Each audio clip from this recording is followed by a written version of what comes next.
Well, hello and welcome to yet another edition of our ongoing series, AP United States History and You. This presentation covers the tumultuous years between the end of the Seven Years' War and the outbreak of the American Revolution.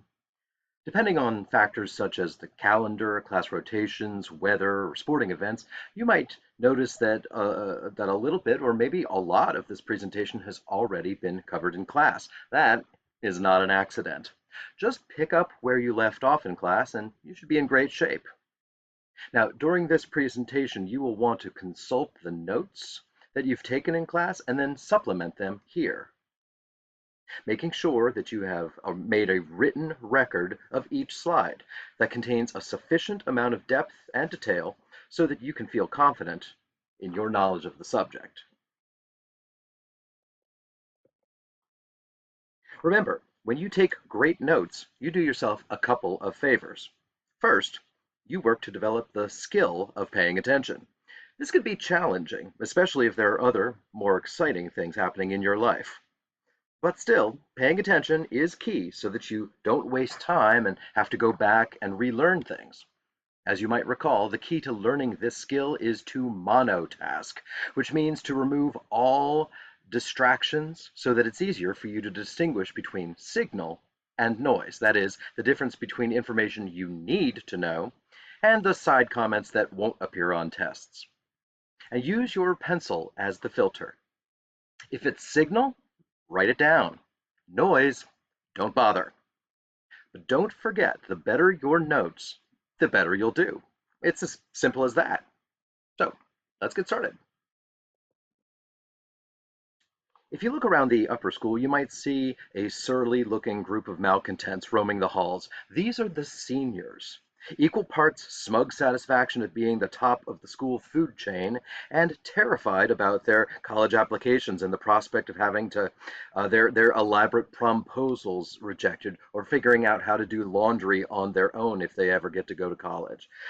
They're menacing as they roam the halls and cavort in the senior parking lot. But if you look back at old school yearbooks from 11 or 12 years ago, as I have, you'll see a very different set of pictures. Sweet, adorable little kindergartners filled with hope and excitement about the future. Life sure was simple back then when they were 5. But by the time these seniors cross the stage this coming May, they will have gone through a tremendous transformation over the course of 13 years. And that transformation, as natural as it is heartbreaking for parents, very much mirrors the 13-year period from 1763 to 1776, when the American colonists grew up from adorable little 5-year-olds into surly, non-communicative independence declarers we'll someday call alumni. But just like childhood, that transformation isn't going to happen overnight. It's a progression. And so, in the case of the American colonies, one might even call it a road to revolution. Just as the 7 Years' War was coming to a conclusion, William Pitt, who had been responsible for the runaway spending that enabled the British to pay for and win the war, left office. Now the bills were coming due, and the job of paying them fell to this man, Lord Grenville. I like him because his wig makes him kind of look like Cher. Anyway, he held the dual title of Chancellor of the Exchequer and Prime Minister, so it was his responsibility to begin paying down that war debt. Okay, life lesson time. If you run up a $2,000 phone bill some month, don't ask me how. Maybe because your significant other has gone off and joined the Peace Corps in Burkina Faso or Suriname, which are two places that exist. You might wonder, how can you ever pay off that debt and get yourself out of the hole in which you've dug yourself? Well, option one, cut spending, which means you should probably break off that relationship and let them fly free. Because the best way to start getting out of a hole is to stop digging. But even then, you're still at the bottom of a hole. So while cutting spending is a good way to reduce debt, an even better way is to increase your income. And that means take a second job or a third job. Anything that makes money and helps you climb out of that hole. So cutting spending and increasing income, that's how you might be able to get yourself out of debt. But how do countries get themselves out of debt? Well, the first thing you should know is that even though cutting spending sounds like a smart plan, and it is, countries almost never actually cut spending. And that means they've only got one tool at their disposal: increasing income. But how do countries increase their income? Well, the best way and the fastest way is simple: raise taxes. So, Lord Grenville, realizing that he needed to levy taxes, he was faced with two important questions. One, on whom shall I raise taxes? And two, how can I guarantee that the taxes will actually get collected? And these are two important questions, and Grenville's answer would very much determine the colonists' course down this road to revolution. Here's another life lesson for you aspiring politicians. Raising taxes is never popular, even when it's necessary. That's why politicians try to avoid doing it, because in a democracy, the people get to decide whether elected officials stay in office. And if you raise taxes on your voters, you're likely to lose your next election. The cautionary tale that is this man, Walter Mondale, should teach us that lesson. In 1984, when he was running for president, he saw that the United States had a national debt of a whopping $1.5 trillion. And he said, to get out of that debt, I'm going to raise your taxes if I'm elected president. And in the election, Mondale won exactly one state, Minnesota. His opponent, Ronald Reagan, won the other 49 states, partly because he promised to cut taxes instead of raise them. And that's what happens. Raising taxes solves the debt problem, but it loses elections. Cutting taxes wins elections, but it makes the debt problem that much worse. And so it's no accident that our national debt today is now well over $30 trillion. So back to Lord Grenville's predicament. He knew that he needed to raise taxes, but he also knew that raising taxes on people living in England was risky. After all, British citizens could just vote him out of office. If only there were some group of people under British rule on whom we could levy taxes without risking political defeat, like maybe people who didn't have any representation in Parliament, like maybe the American colonists. And so, Parliament passed the Sugar Act in 1764, which levied taxes on non-British products imported into the colonies, specifically sugar and molasses that usually came from Spanish colonies like Cuba. Now, actually, the percentage of tax on molasses was reduced from a previous act, but the difference was that original act had never been enforced due to salutary neglect. But now this new act would definitely be enforced, and that meant Parliament needed to crack down on smuggling and officially end the policy of salutary neglect. Now, you might remember from the last presentation that the longer you get away with something, even if it's illegal, the more you think of it as a violation of your natural rights. Well, now that moment has arrived, and colonists, especially smugglers, were incensed that the rules would actually be enforced now. If you've been parking in the senior lot all year, no doubt you understand the colonists' indignant responses to having the rules actually start getting enforced. But how exactly could we guarantee that these rules would get enforced, especially after so much time of lax enforcement? Well, the first step was to give revenue ships and the tax collectors they carried the right to stop and board ships that they suspected of smuggling.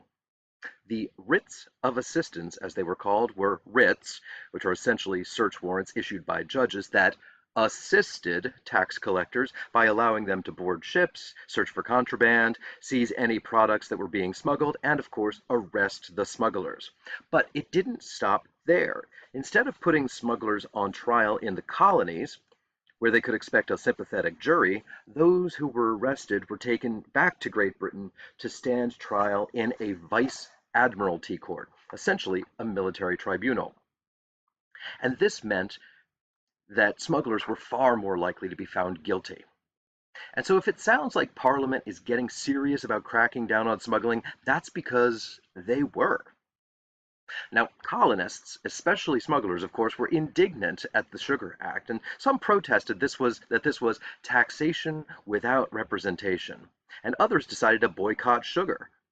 But let's remember that in our timeline, these colonists in 1764 were just 6-year-olds, scarcely capable of defying their parents or organizing significant resistance to the actions of Parliament. Well, that same year, Parliament passed another act which did nothing to raise revenue, but it certainly irritated the colonists. The Quartering Act declared that if at any time in the future it should become necessary to send troops to occupy the cities in the colonies, it would be the responsibility of the colonies themselves to pay to build barracks for the soldiers, or, short of that, to allow soldiers to live in the private homes of the colonial citizens. It's important to remember that the Quartering Act wasn't immediately enforced, but the mere idea of it felt threatening to colonists. After all, why should colonies pay to be occupied? And moreover, why should colonists have their privacy rights violated by soldiers who could come in, demand lodging inside people's homes? Well, today, of course, we would call this an invasion of our privacy and a violation of the Third Amendment, but it's in 1764, Americans had no such protections. And so if the Quartering Act worried colonists, the Stamp Act, passed in 1765, created a direct conflict between Parliament, which really needed to raise money, and the colonists, who worried about the continuing encroachments on their freedoms and their wallets. The Stamp Act was another revenue-generating act, this one placing a tax on all printed materials, from legal deeds to marriage licenses, from playing cards to newspapers. And it worked like this. If you were a merchant and wanted to sell one of the items mentioned above, you needed to purchase special embossed stamps from a stamp distributor who was employed by the royal governor.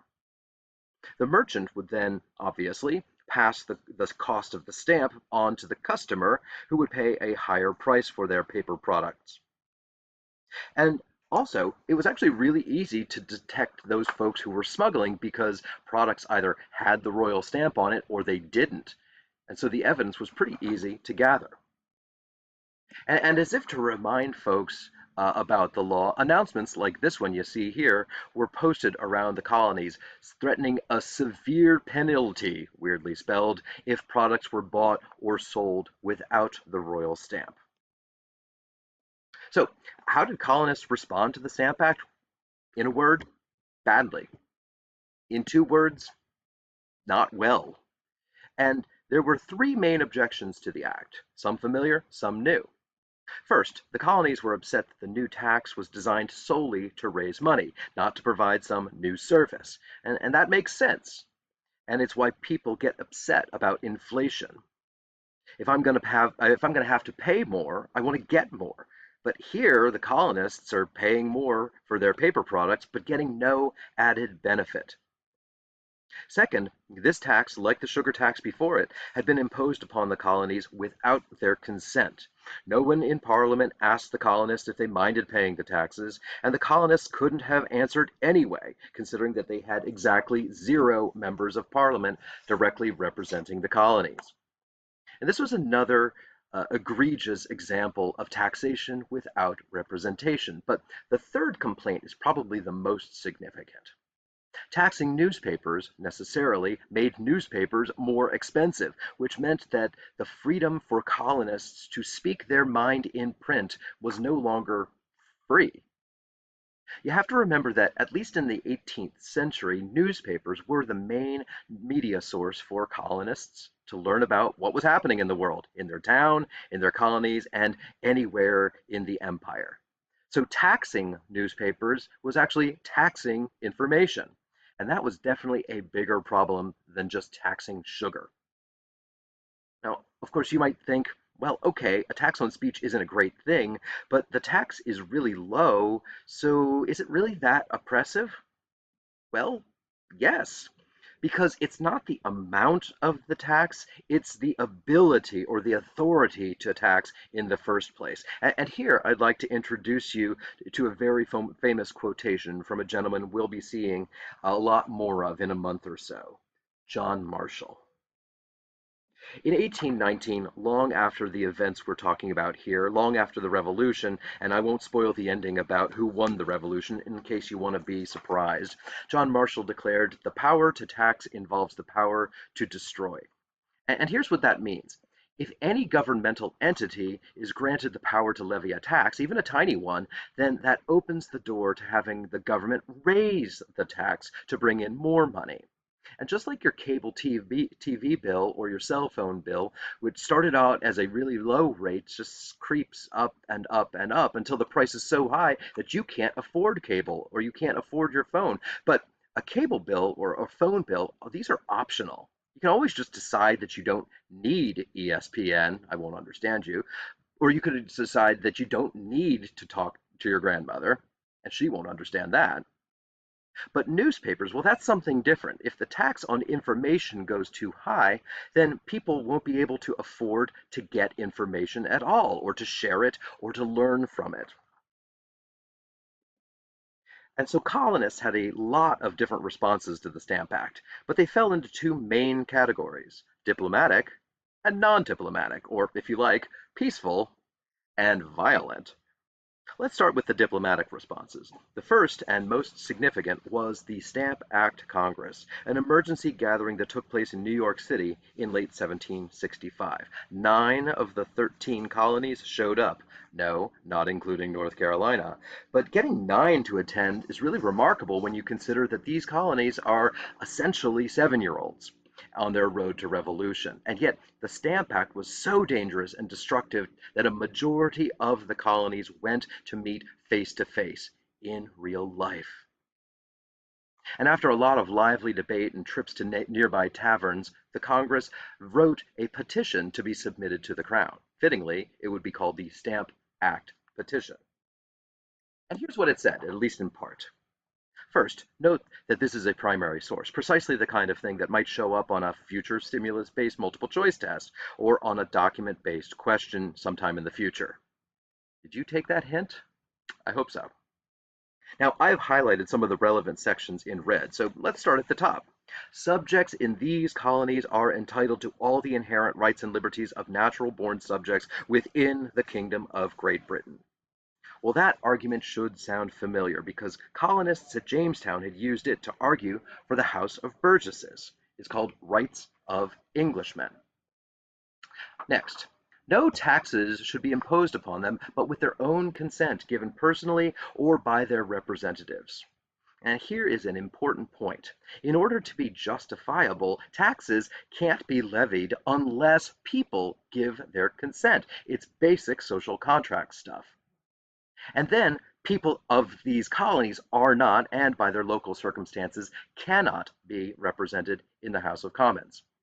Well, you've probably figured out that this argument is no taxation without representation. I really like this next line. Taxes are the free gift of the people. Now, most people I know grumble about having to pay their taxes, so it might be difficult to know what is being said here. But consider this, without taxes, there is no police force, no fire department, no street lights, no sewers, no regulator to make sure the economy is strong, and no army to protect us from Canadians. We need these things, and those things need tax money to happen. So yes, if that's really what is at stake, and it is, most people will freely pay their fair share of taxes. We'll still complain about it, but we'd rather live in this society than the Purge or Saskatchewan. The problem is that without asking for our consent, all taxes necessarily are imposed upon us. And, as it says here, imposing taxes upon the inhabitants of these colonies have a manifest tendency to subvert the rights and liberties of the colonies.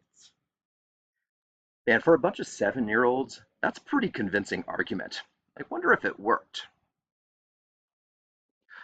Well, while the Stamp Act Congress was the big nonviolent response, there were other smaller scale protests, like the beginnings of the non-importation movement or the homespun movement, which was essentially deciding not to pay a tax on imports by just making things ourselves, or by expressing your feelings by using a teapot like this one, which is available in the Colonial Williamsburg gift shop, to express the sentiments of the colonies. Simple, clear, to the point. No Stamp Act. Others chose to protest by daring to publish newspapers without the dreaded stamp. Some, like the Pennsylvania Journal here, went a step further, replacing the stamp with the skull and crossbones, suggesting either that the selling of stamps was a kind of extortion that pirates did, or that the newspaper's act of defiance made them set them to be a kind of an outlaw, maybe even like a pirate. Either way, the message is clear. Because of the Stamp Act, the times are dreadful, dismal, doleful, dolorous, and dollarless. So, how did Parliament react to the arguments put forth in the Stamp Act Congress petition? Were they impressed? No, they were not. Parliament had absolutely no intention of changing its policy, and members figured that the colonists would eventually calm down and pay the tax, as had happened with the Sugar Act. But they didn't stop there. Leaders in Parliament attempted to convince colonists that they were wrong about not having representation in the House of Commons. Now, of course, there was no direct representation in Parliament, but Parliament argued that the colonists actually had something even better than direct representation, something called virtual representation. And the argument went like this. Every one of the over 500 members of Parliament kept in mind the best interests of the entire British Empire, including all of the colonies, when they were casting their votes. So, right, the colonists didn't have direct representation in Parliament, but they had something better, hundreds of MPs representing them virtually. Now, if that argument sounds like a bunch of hooey, you're not alone. Colonists saw right through this argument and said, actually, we'd rather have actual representation, direct representation, and that was something that Parliament would never allow. Side note, did you know that despite the flimsiness of the virtual representation argument, there is a place here in the United States where it is still practiced? Can you guess? Washington, D.C. Hundreds of thousands of people live in the Capital District, but they have zero voting members of the House of Representatives and zero senators. By contrast, just by living here in North Carolina, you have one representative and two senators. Most of you might not be able to vote yet, but you already have three people who are directly answerable to you. And no matter how much people in DC have asked to become a state, Congress has continually said no, arguing that Washingtonians have something better than direct representation, virtual representation. But folks living in DC, they don't buy it any more than the colonists did. And that's probably why the DC license plate features this unsubtle political message. End taxation without representation. Now, if the peaceful protests didn't have the desired effect, might colonists have more luck using violent measures?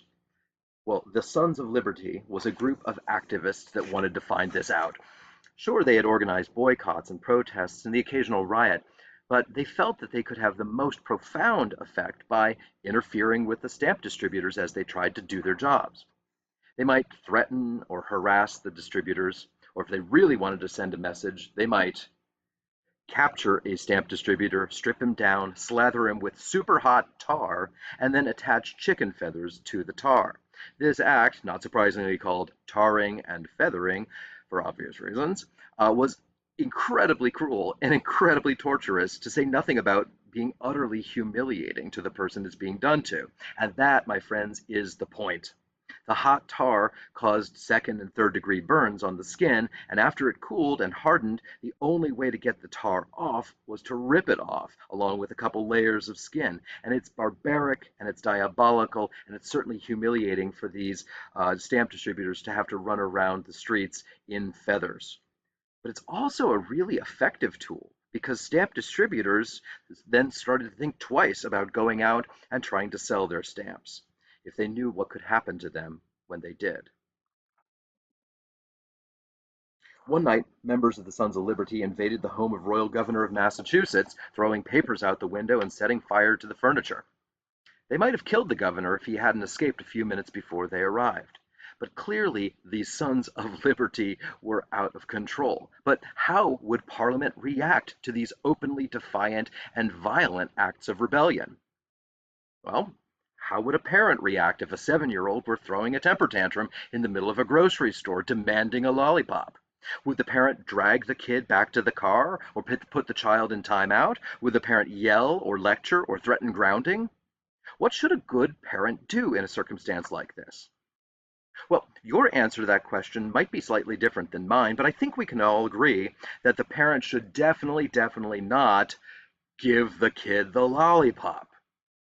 So what did Parliament do? They gave the colonists a lollipop.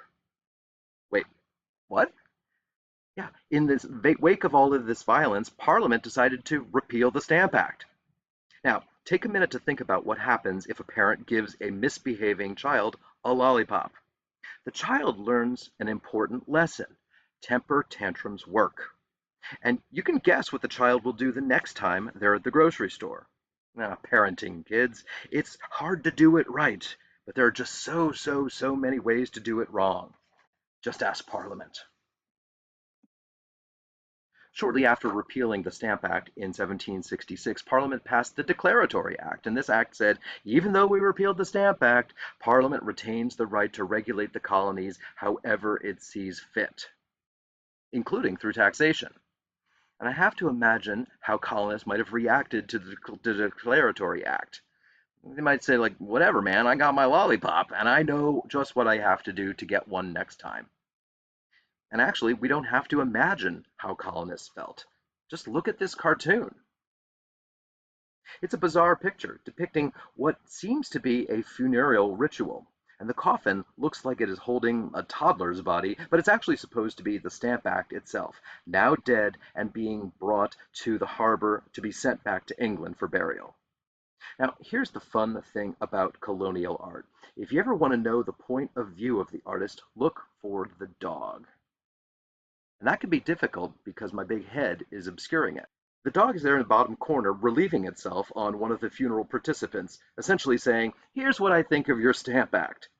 But let's remember, Parliament said that it had the power to regulate the colonies, and the colonies were enjoying their lollipop. So I wonder what would happen next. Well, by this point, Lord Grenville had left office, so the job of figuring out how to make money by levying taxes on the colonies fell to Charles Townshend. And he thought, well, part of the problem with the Stamp Act was that it taxed everyone, so rabble-rousers could rouse the rabble, and it turned ugly really quickly. But what if instead of just imposing a tax, instead of imposing a tax on everyone, we just imposed a tax on luxury goods? Then the rabble-rousers might protest, but the rabble, who wouldn't be affected by a luxury tax, wouldn't be roused.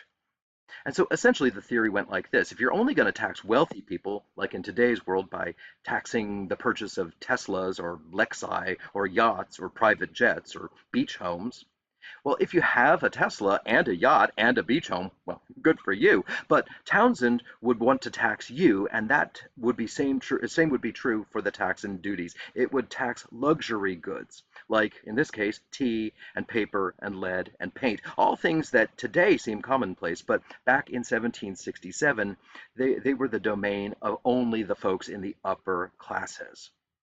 And Townshend calculated that poor people wouldn't rally to defend rich people any more than poor people might rally to defend the people who purchase yachts and beach homes. So, was he right? Well, kind of. While it is true that colonists still opposed taxation without representation, and let's be real, this is still taxation without representation, and the colonists had not magically gained representation in the past few years, it did prove harder to organize and sustain a resistance campaign. What leaders like Samuel Adams seen here sporting his finest red suit, that what they could do is to start organizing and planning for the future. And thus was born the Circular Letter, written in 1768 by this man, Sam Adams, and introduced into the Massachusetts colonial legislature. What the letter advocated was having each colony keep tabs on how it was being treated by Parliament, so that the colonies would be able to coordinate their response. This letter circulated around the colonies, which explains its name. It's not actually circular. It circulated around the colonies, and although it didn't have an immediate effect, as the relationship began to deteriorate between the colonies and the mother country, colonial leaders would revisit this letter, and it would eventually lead to the creation of the Committees of Correspondence, essentially a group of folks in each colony that would correspond with, that is, write to, people in the other colonies and compare their situations. Well, now at this point, events have been occurring at roughly one major thing a year. Treaty of Paris in 63, Sugar Act in 64, Stamp Act in 65, Declaratory Act in 66, Towns and Duties in 67, Circular Letter in 68. Our next major event won't happen until 1770, but it will be a big one, and we'll pick that up in the second half of this presentation. For now, thanks for your time, and I will see you on the other side of the screen.